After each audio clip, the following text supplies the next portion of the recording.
নমস্কার বন্ধুরা, welcome to আরকে sports. আশা করি তোমরা সবাই সুস্থ ও ভালো আছো। তো এই ভিডিওতে কিছু গুরুত্বপূর্ণ ট্রান্সফার রিলেটেড আপডেট শেয়ার করার আছে, তাই একটু স্কিপ না করে এই ভিডিওটা শেষ অবধি দেখতে থাকো এবং এই চ্যানেলে প্রথমবার এসে থাকলে চ্যানেলটিকে তোমরা সাবস্ক্রাইব অবশ্যই করে রেখো। তো প্রথম যে খবরটা শেয়ার করব, বেঙ্গালুরু এফসি দল কিন্তু তারা একটা বিদেশি মিডফিল্ডারকে সই করিয়ে নিয়েছে। হ্যাঁ, সেই বিদেশি মিডফিল্ডারটির নাম হচ্ছে পেড্রো কাপো। 33 বছর বয়সী স্প্যানিশ সেন্টার মিডফিল্ড পজিশনের প্লেয়ার। তো 1 কোটি টাকা তার মার্কেট ভ্যালু রয়েছে। তো এই ফুটবলারটিকে কিন্তু এবার নেক্সট সিজনে তোমরা খেলতে দেখতে পারবে বেঙ্গালুরু এফসি দলে জার্সি গায়ে। নেক্সট আপডেট যেটা রয়েছে সেটা হচ্ছে কেরালা ব্লাস্টার্স এফসি দলে তারকা ভারতীয় ভার্সেটাইল মিডফিল্ডার জ্যাকসন সিংকে নিয়ে। এই জ্যাকসন সিংকে নিয়ে কিন্তু বড় বড় খবর কিছুদিন ধরে আমরা শুনছিলাম যে ইস্টবেঙ্গল এফসি দলে 3 থেকে 4 বছরের চুক্তিতে সই করে নিয়েছে এবং পুরোপুরি ডিল ডানও হয়ে গেছে। বাট মেইনাস এই না, তারা একদম বড় খবর দিয়েছে তাকে নিয়ে আজকেই, মানে আজ রাতেই দিয়েছিল, গতকাল রাতে। তো সেই খবরটা কি, সেটা হচ্ছে জ্যাকসন সিং কিন্তু ইস্টবেঙ্গল এফসি দলে সই করেনি। জ্যাকসন সিং কন্টিনিউ করছে কেরালা ব্লাস্টার্স এফসি দলেই। জ্যাকসন সিং কিন্তু কেরালা ব্লাস্টার এফসি দলেই থাকছে। আগামী মরশুমে তাকে কেরালা ব্লাস্টার এফসি দলের জার্সিতেই খেলতে দেখতে পারা যাবে। এবার নেক্সট আপডেট যেটা রয়েছে সেটা হচ্ছে মোহনবাগান দলের তারকা স্ট্রাইকার আরমান্দো সাদিকিউ এই ফুটবলারটিকে অফলোড করতে পারে, সেটা নিয়ে তো খবর দিয়েইছিলাম।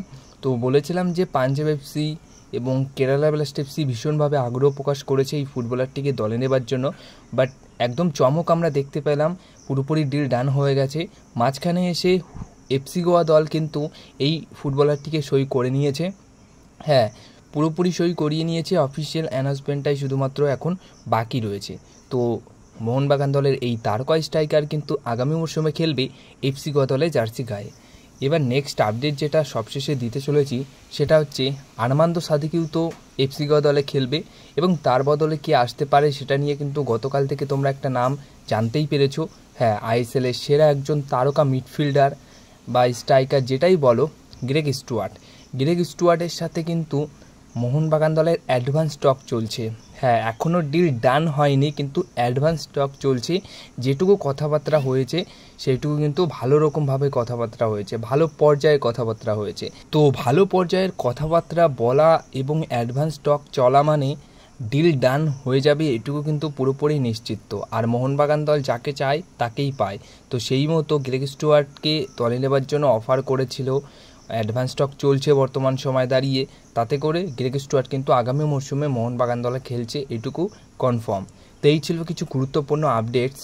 তো সবচেয়ে বড় একটা আপডেটস আমার এটাই মনে হলো যে জ্যাকসন সিংকে নিয়ে ইস্টবেঙ্গল এফসি দল এত খবর করছিল যে ডিল ডান হয়ে গেছে, ছিনিয়ে নিল।